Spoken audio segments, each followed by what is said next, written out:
The majority of gamers hating games, media, game journalists is not new. It's actually been a thing that's been around for the last several years, but only recently, Polygon, as we know, is now Polygon out of business and sold to a different company. Because here's the thing, gamers are tired of being preached to. They are tired of being called racist, misogynist, sexist, every single name that you know that's in the woke Bible to call somebody. They've been called, and they're tired of it. And then all of a sudden, these game journalists are like, why is everybody clowning on us? Or even game developers, game publishers are like, why is nobody buying our game? Why is nobody liking our game? Why is everybody just clowning on us? Because your product is trash. You consistently attack the consumer over and over and over and over again. You expect somebody to buy from you? Like, come on, you expect somebody to support your game? The woke mob just does not get it. They just simply don't get it. And I have this clip here from Asmongold that's actually almost a year old, but everything that we've been saying about games media, actually, this is still very relevant, even though this is only 11 months ago. Obviously, like I said, about 10 days ago, we've seen that Polygon is now Polygon, and all of the employees have gone to Blue Sky. They've gone to their echo chamber to, obviously, when it comes to video game journalists, they hate gamers. Oh yeah, you remember this clip that came out? Yeah, where's she at? Is she putting fries in the back now? Probably, huh? I want people in the industry to be a little bit louder. Maybe say, we don't want you around if you're going to be accountable. And that the games industry is diverse naturally, not because anyone's... It's not naturally. It's not naturally. We've seen this in entertainment for the last several years. This is the whole thing of DEI.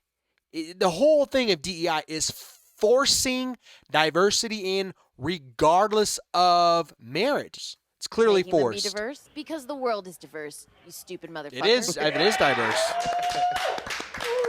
And if you have a problem with that, come fight me physically. Fight physically. Okay, will she be willing to fight a biological male who identifies as a female? I'd like to know. Bitch. Has anyone taken you up on that yet? No, because they're all pussies. Yep. Unfortunately, Baldos did not react to this absolute gem, but he did respond to a very similar sentiment from one of the most known game journalists in the industry. As we look at video game industry's layoffs, burnout, abuse of microtransaction, prioritization of short-term profits, risk aversion, rapidly increasing budgets, endless development cycles, studio closures, it's important to highlight the real issue.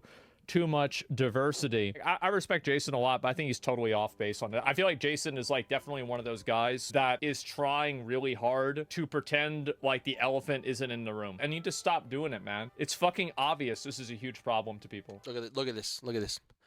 I mean, obviously we see Ubisoft, who it's one of the most hated companies in all the gaming industry, and you know a bunch of people that run Ubisoft are, you know, fat white liberal women who hate gamers. Like, if you buy video games, why the fuck would you care about a layoff? Burnout. Why would anybody care about burnout other than game developers? And also, by the way, Tango Gearworks was trending for days. People are furious about this. What are you talking about? Abusive microtransactions. What do you mean? People are furious about this. Prioritization of short-term profits. This is an abstract problem that people aren't really going to be like, this is what I have a problem with, because they don't understand it. Rapidly increasing budgets. Why would a customer care about the budget for They really a game? don't care. It is not They really the customer's responsibility. Like, this is the problem. Gaming has this level of narcissism, and streaming has this too. People think that the audience is obligated to care about you. That's what it is right there. That is what it is right there. The problem we've been having for the last couple of years is that these kinds of people, these journalists, think that people have to care what they have to say. They have to take whatever they have to say as truth. With this narcissism. Okay, well, I think there was an article. I don't know who did it, but I guess they're begging gamers to come back and it's like, come support your beloved websites before they go out of business, before it's too late. And within that article, they are saying that people are literally they're eager, they're yearning for these journalists to put out these articles about their favorite game. Oh, in fact, they were talking about the Nintendo Switch 2. It's like, oh, they're yearning for our information for the Nintendo Switch 2. They're yearning for our information on that stuff. No, they're not. They could care less about what you have to say, because all you've been doing for the last couple years is virtual signaling and preaching to these people and calling them every single name under the woke Bible: misogynist, racist, sexist, whatever. You guys remember when Hogwarts Legacy first released? What was the big controversy with Hogwarts Legacy? Oh, yeah, right. Even streamers were harassed over this. That if you played Hogwarts Legacy, somehow you were a transphobe. You were a homophobe. That this game promoted transphobia. And what happened after that? Oh, yeah, that's right. The game skyrocketed in sales. Because I've seen this trend lately. Whatever the woke mob absolutely hates and wants to boycott, wants to deplatform, it skyrockets in sales, skyrockets in popularity. Because people want to rage bait those people. People are tired of these complete narcissists who smell their own farts, who think that they think so highly of themselves. And the majority of these people look at them as clowns. Fucking stop it. You are a product. You sell the product. If they don't, they sell the product. If they don't like the product, maybe you should figure out why they don't like the product and make it better, instead of attacking the consumer and saying, you're not buying the product because they're racist, because they're misogynist, and then be surprised when you go out of business? Like Polygon is now Polygon?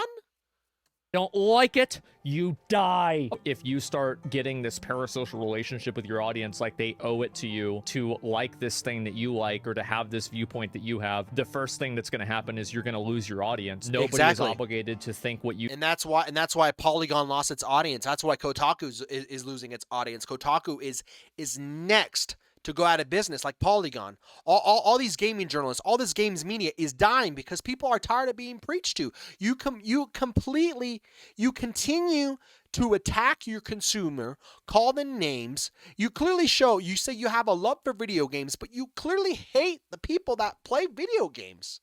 You think or to believe what you believe. And to the extent that you try to like guilt trip them and demonize them, if you say this, you are racist, they're just going to say, hey, I guess I'm racist. I'm going to go watch somebody else. And then they do. You can't just guilt. Or maybe, for example, with Hogwarts Legacy, if you buy this, you're racist. People are like, sign me up. I'm going to buy it 5-6 times to piss off the mob.